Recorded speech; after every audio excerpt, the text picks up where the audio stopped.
Hi everyone, it's Teresa at Stringfield Farm. I'm going to do a video and start a collaboration. I love to get in on YouTube collaborations with other channels because then we see each other's videos and we share each other's videos with other people, and it's just fun, and it grows a community. And I love the community of homesteaders on YouTube.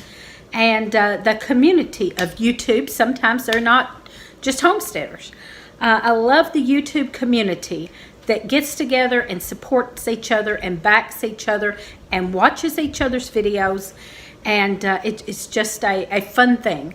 And then we get together, like we're going to get together in March 9th in Wiggins, Mississippi at the Deep South Spring Gathering. And that's going to be great fun. I know there's at least 50 channels of homesteaders coming, plus other people that watch, subscribers that are coming too. So my collaboration is going to be my top 5 favorite essential oils. And so I'm going to invite anybody that wants to get in on this collaboration. I'm inviting everybody, anybody that has a YouTube channel that wants to talk about their top 5 favorite essential oils. And then in about a week, I'm going to do my top 5 herbs to grow, herbs to use. Not necessarily to grow, but to use. I grow most of my top 5, of course. But so I'm going to do essential oils this week, and then in about a week we will do top 5 herbs. So keep that in mind and try to get on these collaborations. And if you do one, please let me know that you've done it, and I will add you to a playlist. And we'll just keep that going, and everybody share with everybody and let everybody know who all's in on the collaboration, and we will watch each other's videos. So let's get started. So the first thing I'm going to do is talk just a little bit about essential oils. I am not an expert on essential oils, but I love using them. I've been using essential oils for years. I love using them.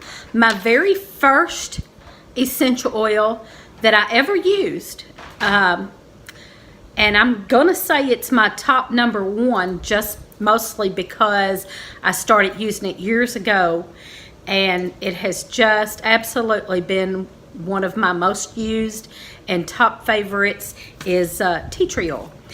First off, I'm going to talk about some essential oils.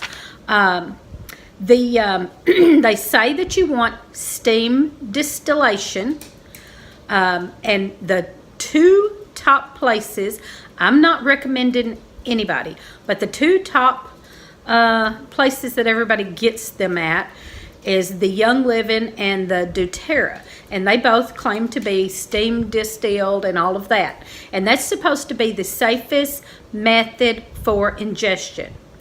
And putting on your skin is kind of ingestion in a way, because it soaks into your skin. So you want to look for a good, high quality, high grade oil. Look for a good top grade, high quality. I'm not going to tell you who to get. For some of mine, I get what is called a Now brand. That is at my local health food store. And I believe that it is a good quality essential oil. I don't ingest it. I usually get the Now brand just for other things, inhalation or skin. I don't usually ingest that. If I'm going to ingest one, I get one of the top name brand steam distilled food grade oils. So let's make that clear. I'm not recommending anybody. I know there are several YouTubers that are my friends that sell one or the other of these, Young Living or doTERRA I hate to mention names. I'm not going to mention names, but also my dear friend Melissa at Full House Homestead. She has her own line of essential oils that is on homesteadmama.org. She sells her own line of some of the essential oils, and they are top high quality essential oils. And if you, there may be others, just check out the quality and make sure it's steam distilled or, or whatever, or that it's food grade if you're going to ingest it and all of that. So that's all I want to say about that, because I'm not recommending any one specific brand. I have some of each of those. I have some Young Living, some doTERRA, some of Melissa at Homestead Mama. I have some of her oils, and then I also have the Now brands that I get at the local health food store. So now we'll talk about my top 5, starting with the tea tree oil. So tea tree oil is native to Australia, and it is antibacterial, antifungal. To me, in my personal opinion, one of the very best antibacterial, antifungal. It's just a wonderful all-around oil every household should have. Tea tree oil is, it kills bacteria and funguses. It's good for a cleaner. It kills viruses, funguses, bacterias. Well, you're going to see Lee walking back and forth carrying in wood. Sorry. He's getting ready for cold Arctic blast we're going to have. You can inhale tea tree oil in a steam for colds and coughs. It's good for skin healing, cleaning. I think I already said all that. Okay. More. I have notes because I will forget everything. It's good in shampoo for dandruff and psoriasis. It's a good insect repellent. What we mostly have used tea tree oil for. We have mostly used tea tree oil for skin infections. That has been why I have kept tea tree oil in my medicine cabinet for years. I don't even know when I first heard about tea tree oil. It was many years ago, probably 30 years ago. I first heard about using tea tree oil for skin wounds and things like that, and in a shampoo for dandruff. And I have kept it in my medicine cabinet ever since. I won't go without it. That's just one oil I make absolutely sure I have at all times. And I have recommended it to many people and bought it for many people to have in their pantry, in their medicine cabinet. So, so that's my top #1 oil everybody should have. My next, the rest of these are not in any particular order of favorite. That was just my #1 top favorite. But the rest of these are just some that I always keep on hand, and not in any particular order. Peppermint. We always keep peppermint on hand. It helps with digestive problems. Of course I do, and I grow peppermint also. And I use peppermint in my teas, and I dry peppermint for my teas. Now I'm getting into my herb video, so let's back up and not get into my herb video. That's for next week. It is good for muscle pain, fever reducer, headaches. That's probably what I use peppermint for more than anything besides in my tea for digestive problems, is for headaches. It's great for headaches. And it is also muscle pain. I make a muscle pain rub that I make myself. I'll try to do a video on that. I make a muscle pain rub that's good for, I have a sciatic nerve pain that I have had for years, and I make a ointment for that has peppermint in it and some other things in it. It's also good for respiratory problems, sinus, nasal congestion, stress, anxiety, nausea, and great for using in a homemade natural toothpaste. I do that too. That's a whole nother video I could make. There's lots of videos I could make on this stuff. I just haven't. A whole nother video could be natural toothpaste, but I use peppermint in that. And so that's one that I keep on hand. Moving on, not in any particular order, lavender. I love lavender. Lavender is one of my favorite for aromatherapy, for sure. But lavender is also antibacterial. I think all of these on my list are antibacterial, antiseptic, antioxidant, and things like that, which is just, necessary to have in your medicine cabinet and pantry. My medicine cabinet pantry is in the same place, so so they're all there together. I have a wooden shelf that Lee built me for my oils. Excuse me, that holds about 30 oils, and so it's in my pantry. So that's where all of this is. So it's pantry, medicine cabinet, all there together. Lavender is calming. It helps with sleep and anxiety. I always keep lavender in the bedroom to help relax and go to sleep.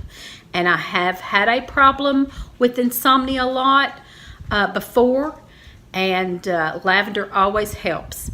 And I ain't gonna say that I don't still occasionally have insomnia, because I'm a worrier. I'm an extreme worrier.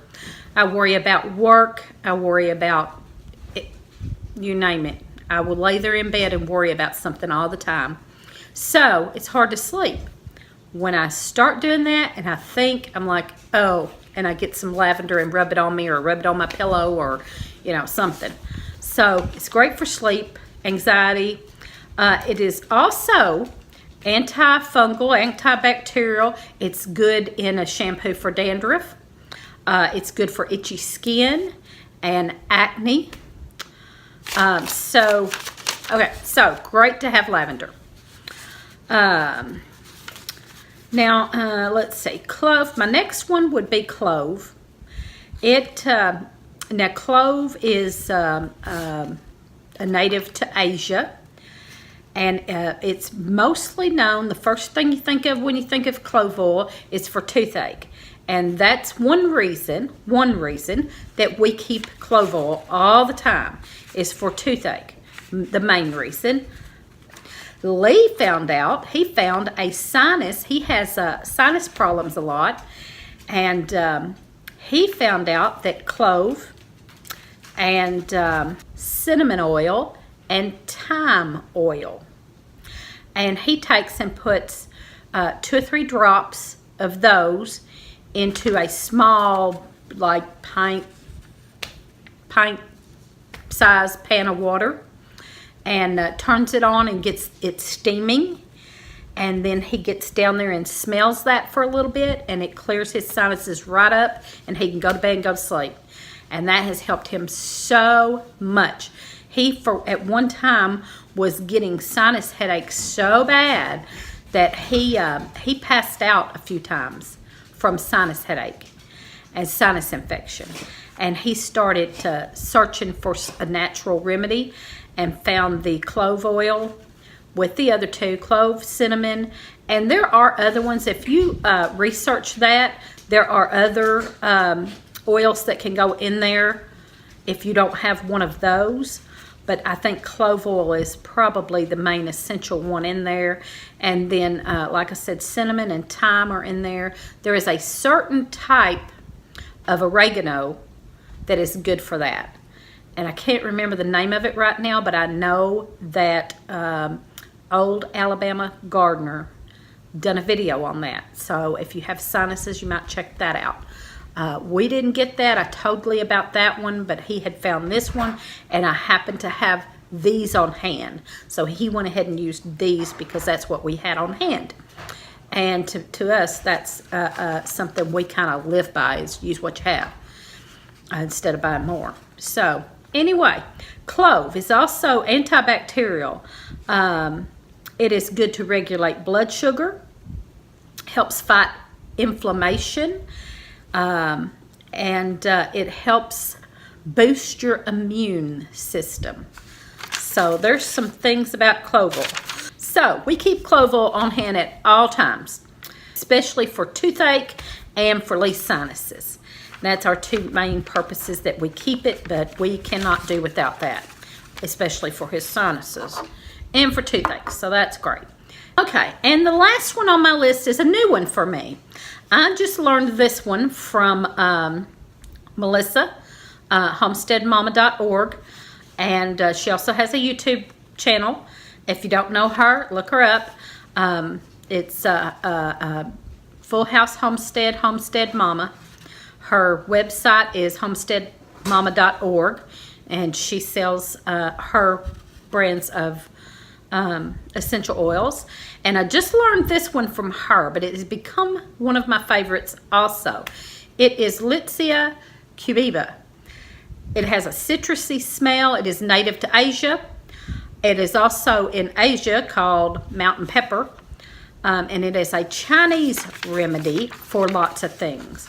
It is antifungal, antiseptic, great for skincare, acne, athlete's foot fungus. Any kind of athlete's foot fungus is also jock itch and ringworm, and that type of fungus is all the same, and this is good for that, as is the tea tree oil. Tea tree oil, that another reason that we first used tea tree oil was one of my daughters got ringworm a couple of times, and years ago when she was little, and I used the tea tree oil in a mixture of a couple other things and put on her and cured that ringworm right up and dried it right up. Litsea cubiba is also good for digestive health. You can make that in a soap or skin cream, and it's great for the skin. So all kinds of things, skincare all the way to cooking. You can use the Litsea cubiba. Now I haven't had that a whole lot, but I did buy a bottle of it recently from Melissa. So I'm going to give some honorable mentions, especially since the Litsea cubiba is one that I'm just finding out about. So several of my other favorites, I'm not going to talk about them. I'm just going to mention them. Honorable mention is frankincense, eucalyptus, oregano, and patchouli. I love patchouli smell, so I keep a cheaper bottle of patchouli that I use in my oil diffuser for aromatherapy because I really like that smell. So it's not cheap Walmart brand. Don't buy that crap. It's a cheaper, I think it might be a Now brand. So it's still a good one. It's just not as expensive as the ones I use for ingestion. But the Walmart brand and dollar store brand, stay completely away from. Those are nothing, no good. All that is a fragrance like perfume. So don't use those.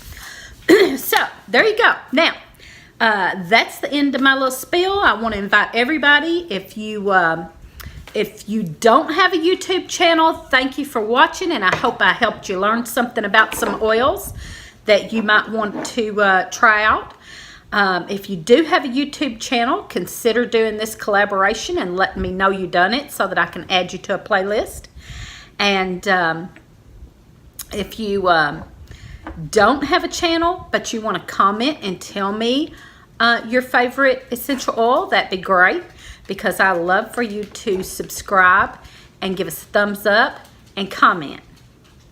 So I'm going to go ahead and tag someone. That is Red Dutchess Farm. So Mark and Jamie, I'd like to see you do this video and tell us what your 5 favorite essential oils are and how you use them.